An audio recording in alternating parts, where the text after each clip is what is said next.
Hello, viewers. Welcome to another beautiful episode of the Nana Yaya podcast. And this year, 2025, I said we were not, going to sit on our high knees. We were going all out. And it's been a beautiful start to the year with impactful individuals. For you to be impactful, that means the person has worked on themselves, has decided to reach out and teach. And so I have with me today, I don't know whether to call you an elder because I know it's Dr.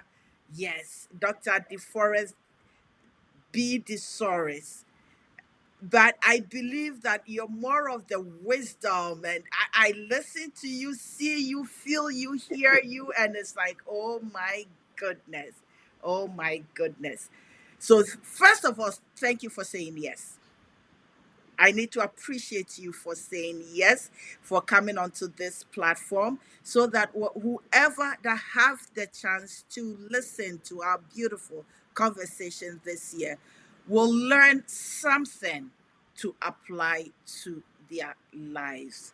As we all know, change is the one constant that we can bet on in this life. So when we decide not to make the best of available sources and resources for positive change in our lives, then my people, you will be left behind. And if you don't want to be left behind, as the Akan say, "Tikro inkwejina, one head does not hold counsel." So today, me and my senior, my elder brother, Dr. DeForest, will be having a council, and you are going to enjoy from this council. Ah, Well, you thanked me, Nana. It is I who should be thanking you. I cannot tell you how honored I am. I cannot say no to a Ghanaian.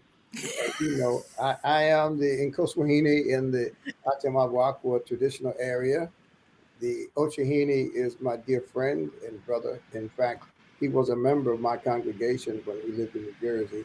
And now I'm a oh, member of his administration as he leads the people of the eastern region, the Ochaman Kingdom from Czech. Ochimai.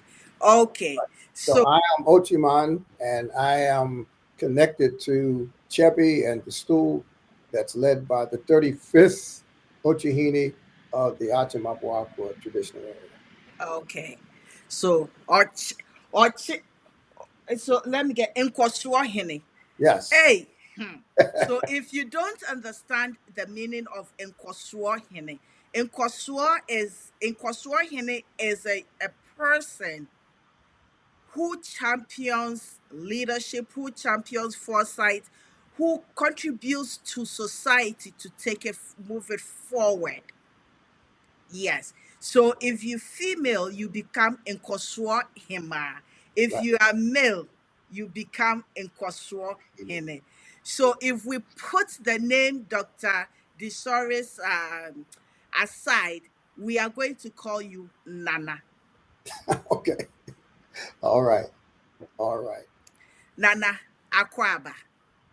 Aquaba. Good. Kwajo Upperview is my Ghanaian name. Barima is my title. And so Aquaba. Nana Kwejo Berema Abebio. Yes. Whoa. So, Berima, are you Thursday born? Uh, I I think so. Okay. I don't remember, but I think so. Yes. The reason why I asked, and for those we Kwajo will would be get, Thursday. yes, the Yes. reason why I ask is that every day of the week, the appellation of Yao is Yao Berima, and Berima means man. Ababio is he who has gone and returned. Yes. So there's a deeper meaning and impact to the name you hold, but this conversation is not about that. But maybe next time we will have the deeper meaning and conversation Yeah. about this name in what is it in a name, because it makes a lot of it. All right. So let's get back to you. So a little bit about Dr. DeSoaries or Nana. Nana. Nana or your friend is saying le- is that he is the CEO, the president and CEO of Corporate Community Connections Inc., a company that assists corporations expand and improve their corporate social responsibility efforts. So you retired in 2021 from the ministry of First Baptist Church of Lincoln Gardens here in New Jersey. However, your ministry, this is what I found fascinating when I was reading your bio, that you, aside from the spiritual growth, you focus on educational excellence, economic empowerment, and faith-based community development. And in 2005, you launched the D Free Financial Freedom Movement. And you've also appeared on CNN documentary. You were featured in the CNN documentary. You're also an author of 12 books, including Say Yes to No Debt and Say Yes When Life Says No. Oh, goodness. Listen, guys, there's a lot. If I start reading it all, we'll not get into the conversation. So I'm going to pause here and let him get into it. Let's get to Dr. DeForest. Where did you grow up? And why did you decide to get into ministry? Well, I grew up in northern New Jersey, and the last thing I wanted to be in life was a minister. My dad was a minister, and I didn't like the way people treated him. I didn't like how hard he had to work and then have to work another job to make a living. So I love my dad, but I didn't like the idea of being a minister. So when I became old enough to go to college, I left home and I left church. I didn't go to church at all. But something happened to me before I left home. On the day that Martin Luther King was killed, I stopped by my grandmother's house and I saw her sitting alone at her dining room table in tears. And what she told me was that she was in tears because someone had killed Martin Luther King that day. And I decided that day that although I didn't know much about Dr. King at that time, I was 16 years old, I decided that I wanted to learn as much about him as I could because I wanted to be as impactful on someone Mm-hmm. else's life as Dr. King was on my grandmother's life. So that led me to any number of pursuits, but everything I've ever done, whether it's ministry, whether it's government, whether it's business, it's always been in pursuit of that commitment I made that day at my grandmother's table. Wow, that is excellent. Okay, so you made this commitment. It's like you you are one of the few who found a calling and stuck to it all these years, and you're still, doing it.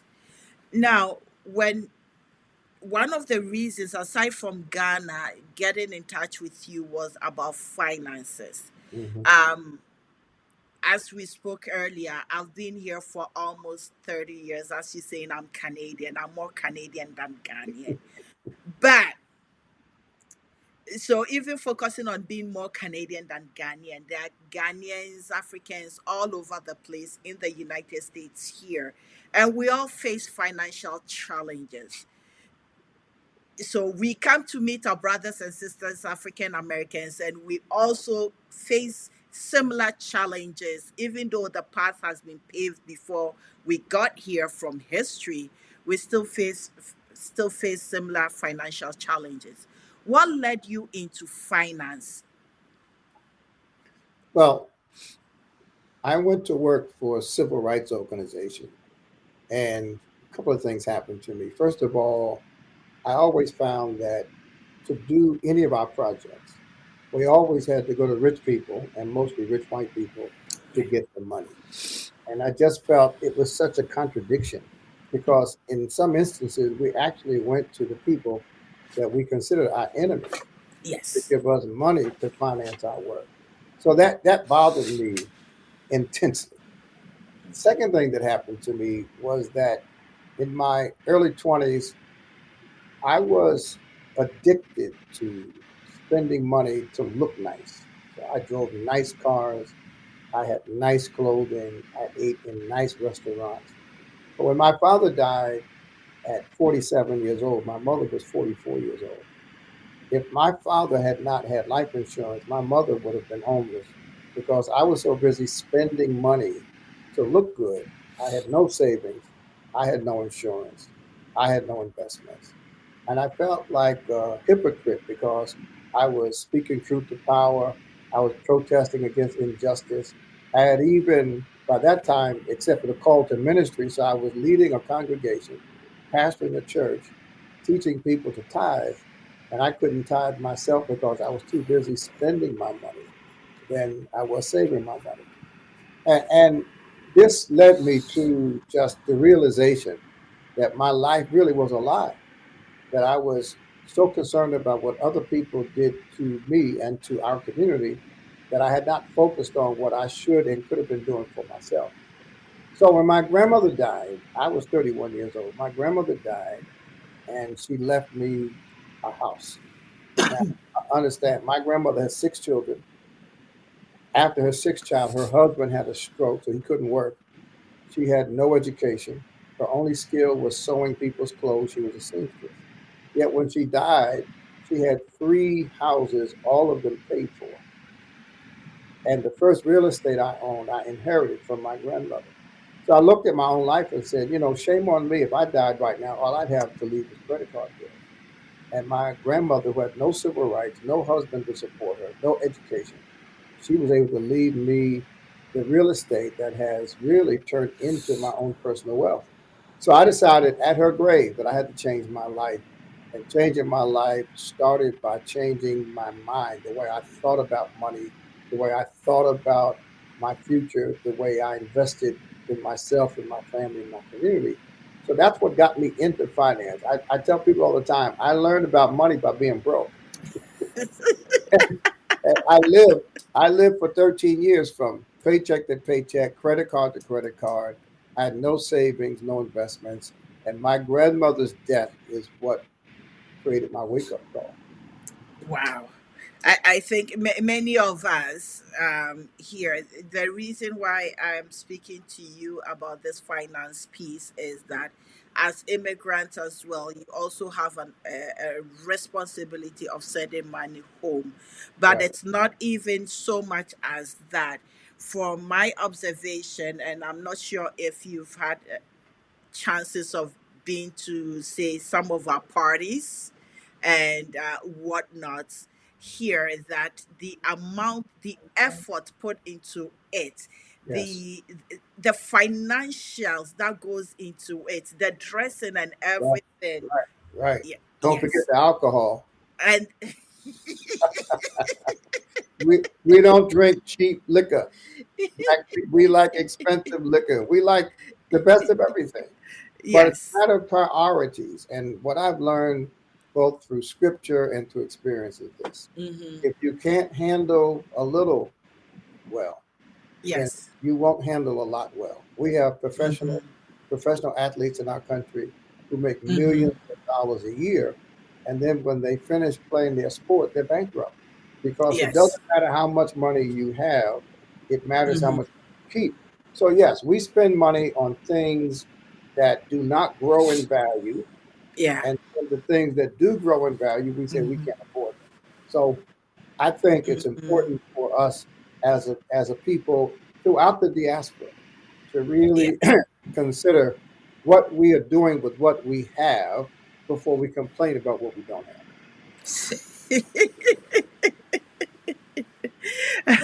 I, I, guys, if you're listening, this is the Nana Yayabua podcast, and I am having a beautiful conversation with Dr. Soaries.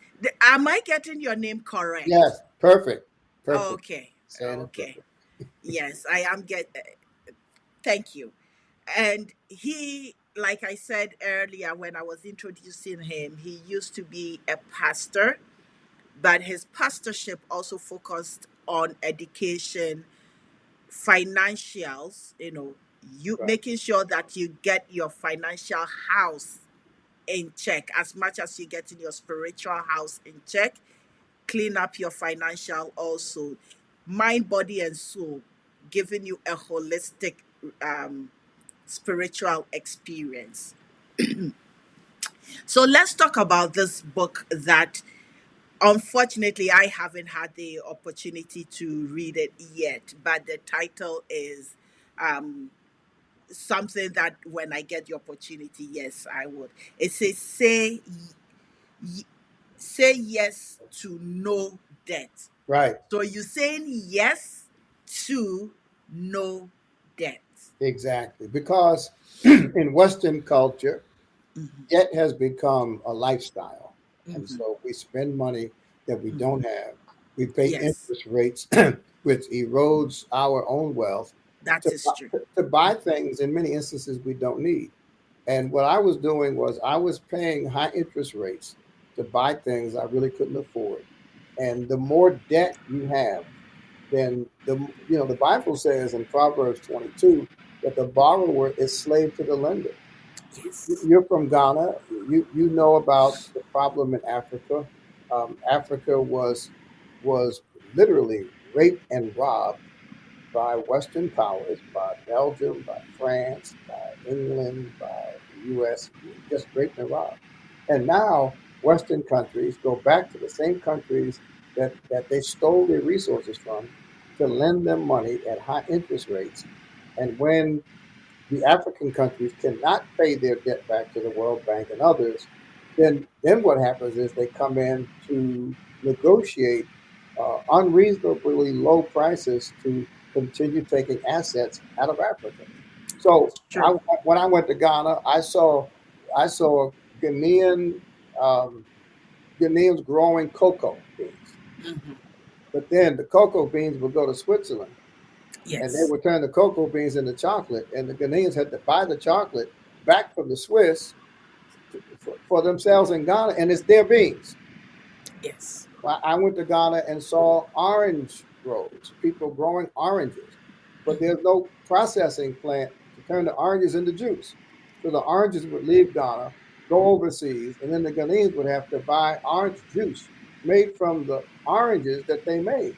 But all of this results from an economic system where the governments and their people remain in debt and in bondage, and thus people can take advantage of you when you owe them money. And so that's the global picture. On a personal level, if you say to me, I will lend you $1, but you got to give me back $1.25, I would consider that unfair if we're trying to have a just and a fair relationship. Yet the banks do that every day. Not Yeah. only do the banks charge us 25 cents, 28 cents on a dollar, but there are certain places that will lend you money right away. You have to pay it back in 2 weeks, and the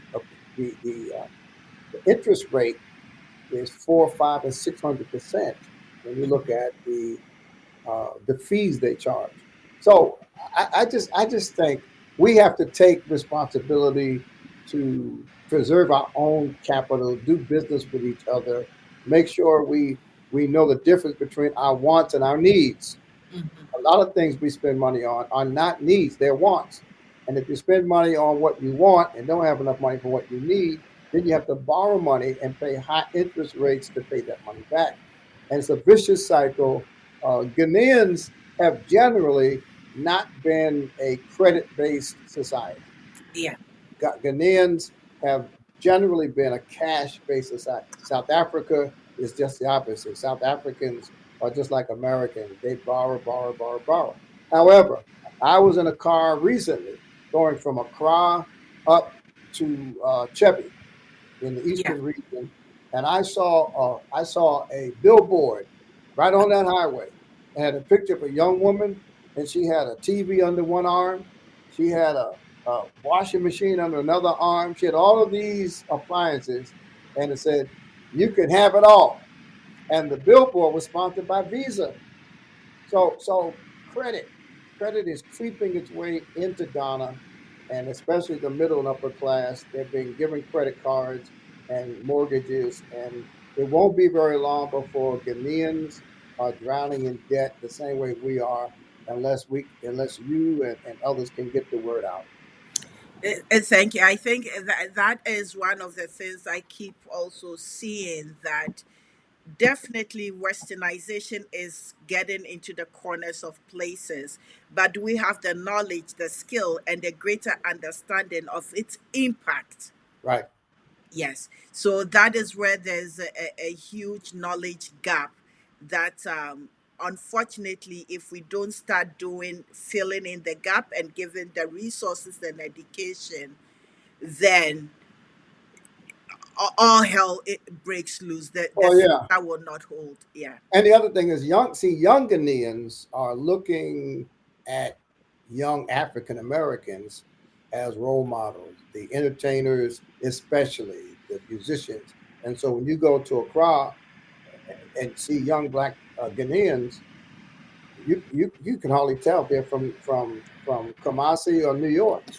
I mean, they dress like us because they're watching BET. They're watching. I was in South Africa a few weeks ago, and Hmm. Chris Brown was in town. Chris Brown Hmm. sold out a stadium that hosts 80,000 people 2 nights in a row in Johannesburg. And so these young people are looking at Chris Brown. They're looking at Beyonce. They're looking at all of these U.S. entertainers, all of whom look rich, and 3 or 4 of them are rich, but most of them are not rich, but they look rich. So the young African is looking up to the young African American and buying the lie.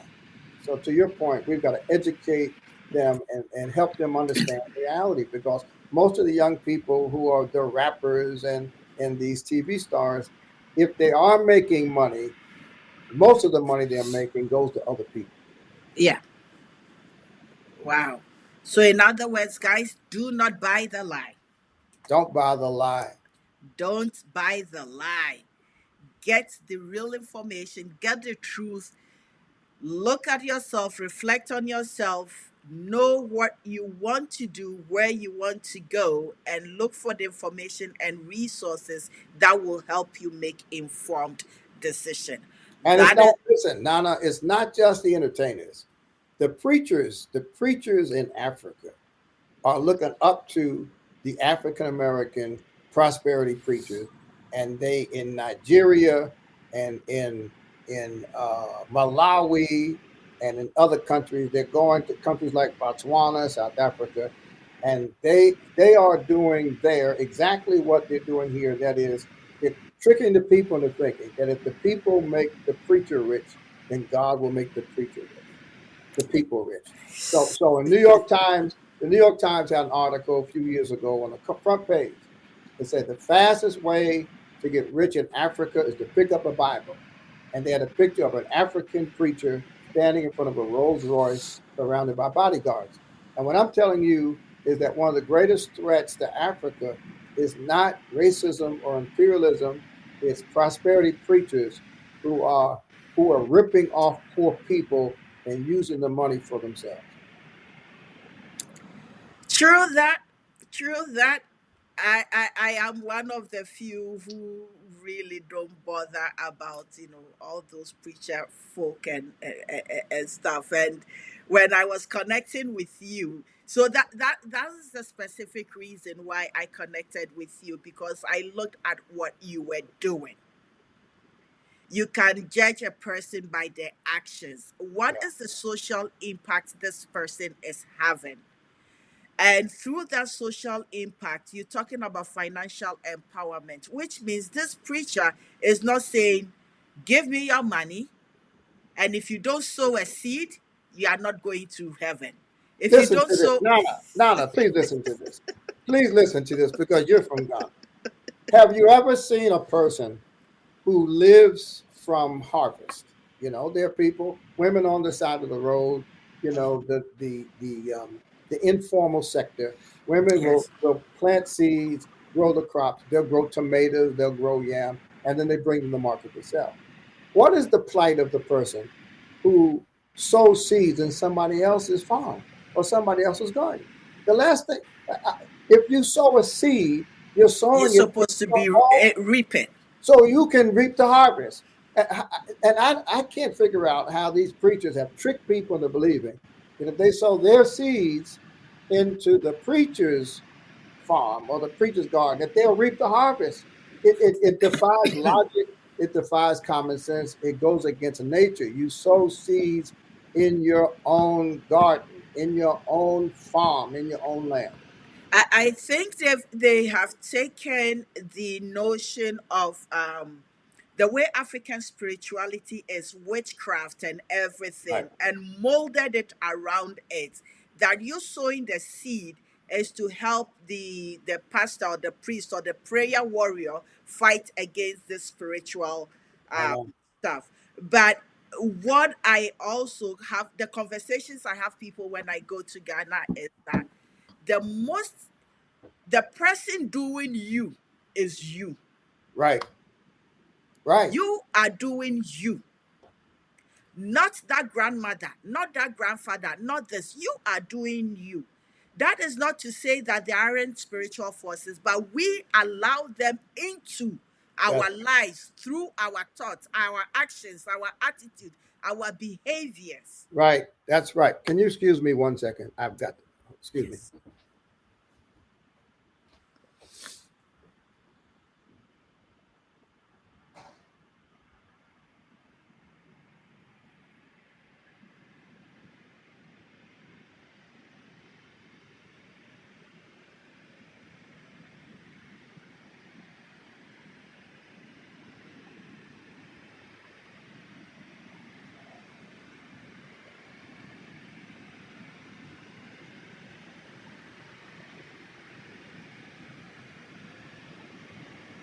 All right. My apologies. I know. No I know. problem. You're a professional. You'll edit this properly. Yeah, I agree with that 1,000%. And I just it hurts me to see poor women, mostly women, Yes. poor women bringing their hard-earned dollars and giving them to preachers, and the preachers are taking them to buy airplanes, to buy vacations, to buy clothing for their wives, to, and the people get poorer and poorer. Yes, yes, that is very right. So there is a mindset transformation that needs to be done on that angle as Right, well, right. and break all those negativity. So we started. I mean, specifically to your question, I was at the church for 30 years. For the first 15 years, we focused on building the church. We formed other not for profit NGO type organizations to do foster care, housing, economic development. But I still noticed that the members of my congregation, many of whom were making decent salaries, they still weren't doing well financially. And by that I mean they were living paycheck to paycheck. They didn't really have emergency savings. They didn't have investments. So for the second half of my ministry at First Baptist, I focused on that as a priority, helping people get out of debt, helping people become homeowners, helping people learn how to invest their money. And that's where the book came from. The book came from my Bible studies around finance, all based on scripture. But the Bible says a lot of common sense things about what to do with money. Jesus said, who would build a building without first counting the cost? That's basically teaching around budgeting. Who is going to start something and not be able to finish it because they didn't have the money? So CNN came along and did a documentary on our church doing that kind of work, and that's when churches all over, really all over America and in other parts of the world, started asking us to show them how to do what we were doing. Oh, thank you for being a leader in that aspect, and I think we really need to thank your grandmother Right. for the lessons she taught you. And that leads me to African women. Not that all women, but African women. There's something about African women that when, let me put it generally, Okay. Black women, Right. there is something that we've been gifted with that when Black women are supported, it changes the direction of our entire human race. However, sometimes it's this that many other people fear, that so they need to quote unquote suppress us so that we don't become into our fall. Because I know the energy and the power we have. And okay, thanks to Grandma. Thank you for the teaching that you Yeah. have By the done. way, Yeah. the country in on the African continent that Hmm. I believe is really demonstrating what you just said is the country of Rwanda.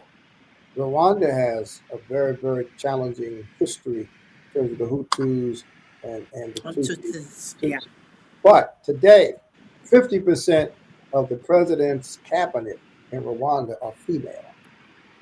And I believe, even in the countries like Liberia, a few others that have had female prime ministers or female president, Rwanda, the president of Rwanda is doing more to empower women than any other country on the continent. And by the way, therefore, Rwanda is one of the fastest growing economies today, despite all of its difficulties in the past on all of Africa. So I've got my eyes on Rwanda. I'm taking a group to Rwanda later on this year to visit with them to understand how women's empowerment is directly related to economic uplift. Thank you. Thank you. Um, Ghana's disempowerment of women and Nigeria, the Igbos' disempowerment of women came with colonialism.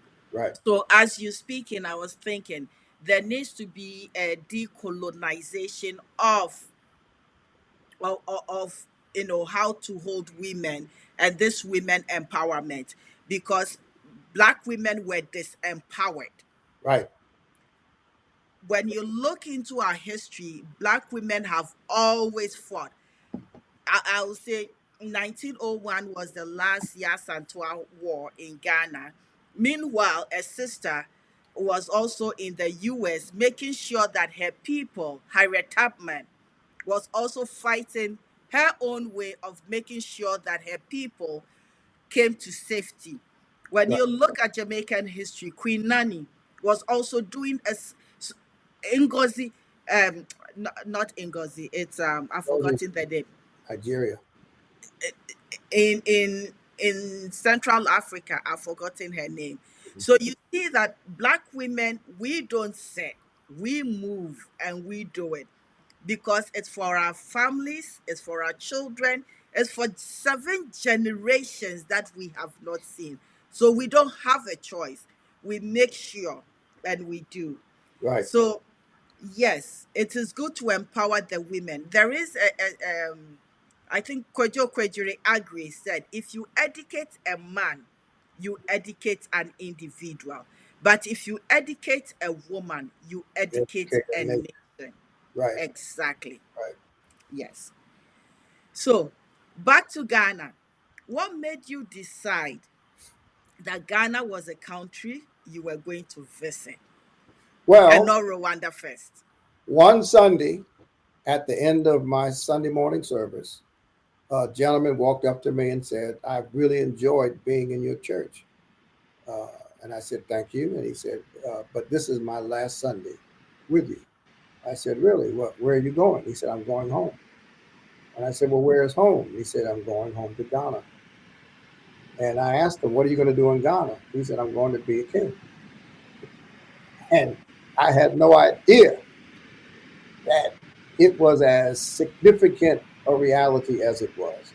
So he went back to Ghana. He assumed a school in Chibi. He wrote me a letter and he said, "Listen, I, as a member of your church, I watched what you and your church did in the community around your facilities, and I live in a palace in Chibi, and I want to do in my village the kind of work that you did in New Jersey, and I want to invite you to come here and help me do it." So that's what took me to Ghana. This is beautiful. I love the interconnectedness. Yeah, I love the interconnectedness. I was watching a video that was breaking down that as of this year there has been about almost 500,000 visitors into Ghana and Yeah, 3.3 billion. And a lot of them are from our brothers and sisters in the diaspora. yeah. I think Nana Addo did a wonderful thing with the year of return. Mhm. It was, I don't know if it was his idea personally, but his administration, in in recognition of the 400th anniversary of the beginning of the slave trade, 1619. In 2019, they did this tremendous Yes. effort called the Year of Return. Hmm. And that, I believe, not only benefited Ghana, but it benefited the entire continent and people who otherwise would not go to Africa, especially Black Americans, ended up going. And then after the return was beyond the return, and now we see record tourism in Ghana, West Africa, and throughout the continent. It's wonderful. Yes. And I do believe Nana Addo did his best, but I go back to the original Kwame Nkrumah, Right, because the independence of Ghana would not have likely been possible if not for the likes of Maya Angelou, Martin Luther King, um, and the African American family that he right, found, Marcus Garvey, the conversations that he had with such individuals and inviting them right. home. That's Yes, right, because W.B. Du Bois Center passed on in Ghana. So these are brothers and sisters who were invited to come home, and their additional support transformed the nation we have as Ghana today. It's the same lens I'm looking at, that this year of return and Pan Africanism is changing the narrative of Ghana and the trajectory and who and what Ghana or Ama Ghana. We say Ghana is born on a Saturday and is right, female. right. Ama Ghana is going to be. And I'm happy that Ghana is feminine. Yeah, but we have to do more than go there and dance and party and drink alcohol. We've got to go and we've got to partner with Ghanaians around business. I am an investor in three businesses in Ghana and part owner in one. And we've got to do more than just go and do the same things there that we do here. I, We have to go to Ghana and with a developmental mentality. I do believe there are certain individuals who went for Ghana for specific purposes, and I watch them and they're doing it. Good. There are also Ghanaians who are working tirelessly in Ghana to change the Ghanaian mindset, Right. because if we don't meet in the middle, we cannot work together. So there's a certain behavior and attitude that majority of Ghanaians may have, and those mindsets needs to change. Yeah, I agree. I agree. Yes, And so that we can work I'm very together. hopeful, very optimistic. I'm looking forward to building a house in Ghana and spending much more time there than going back and forth. If you can, don't build, just buy. Unless you're building in Chebi. Yeah, I'm not gonna build in a crowd. I Okay. don't want it's too crowded. I've been crowded all my life living in New Jersey. I want to go out to the country where the air is clean and the grass is green and things are moving slowly. Okay. Okay. So, Bunso is right now one of my businesses in Bunso, and I like the Bunso area. You know, Koforidia. I yes. like that area, the Eastern region. Okay. Okay. Okay. I myself am from the eastern region, but I am from Akosombo area. I see. Okay, I So didn't the realize. other side of the mountain. Yes, ma'am. That's good to know. That's good to Yes. know. So next time we have to start speaking a Equiapim tree. Well, I need to learn. I've been going back and forth so long. I'm embarrassed to tell you that I can't speak the language. I should know the language by Yes, you will. You have to eat quite your friend is saying fufu and now. abenkwaya. Yeah. Ex- Excellent. Great, great, great. So, with your Ghanaian experience doing business so far, How has it been going? My experience in Ghana. Doing business in Ghana. Oh, wonderful! Because my business is connected to something related to the Ochahini. So Okay. the people that I meet with, the people I work with, I do some outsourcing to a small call center there. It's been wonderful. People that I know, love, and trust.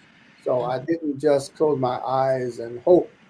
The Ochahini has introduced me to wonderful people, and those people are my business partners. Okay, excellent. I am glad it's going on. How do we call it? Excellent for you, and I am excited that you are also going to Rwanda to see the other aspect of Africa. And it's not only West Africa, not Right. only Ghana, even though I'm biased towards Ghana and West Africa, but I love all my African family across the diaspora. Yeah, I And do too. I do too. A lot in common, but each nation has its own uniqueness, and I yes, think that. Although some of the cultures, as you well know better than I, cross those boundaries because they those do.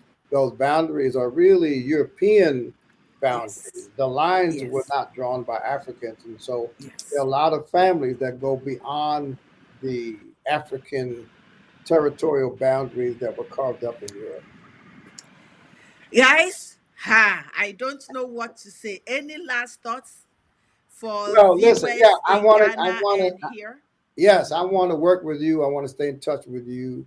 I want to have you come on my podcast later on in the year. And I could talk about Africa all day, every day. And this year, I'll spend more time in Africa, East Africa, South Africa, and West Africa than any one year of my life. So I was just in South Africa. I told you a few weeks ago. I'm Yes. taking a group to Tanzania. I'm taking a group on an East African tour: Tanzania, Kenya, Mhm. Uganda, and Rwanda. Yes. Um, so please, anything you think I should know, I want you to tell me. Anything you want me to do, you should tell me. And I'm honored that you would have me on your prestigious podcast. And I'm honored you said yes. For somebody who is retired, you are giving so much to us, and I love it. If this is what retirement looks like, then I aim for it. Well, as I tell my family all the time, I retired from a job, but I didn't retire from my calling. From yes, okay, Thank you, because man. most people say retirement and they retire from life, but this is amazing, this is beautiful. Thank ah you so much.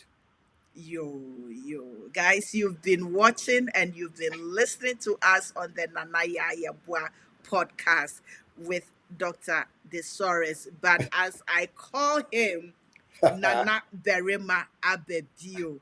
Ah, Berima Abedio. Ah, Right. I hail you. Thank you. Thank you so much. Yedase. Nadasi. Yedase. God Nyamin Shirawo. God bless you. Keep you bless you too. safe. Keep you whole. Longen your life so that those that don't know, those that are yet to meet you, will also learn from you. Wonderful. God You, bless. you're God very bless. welcome. Thank You. you. Bye. All right.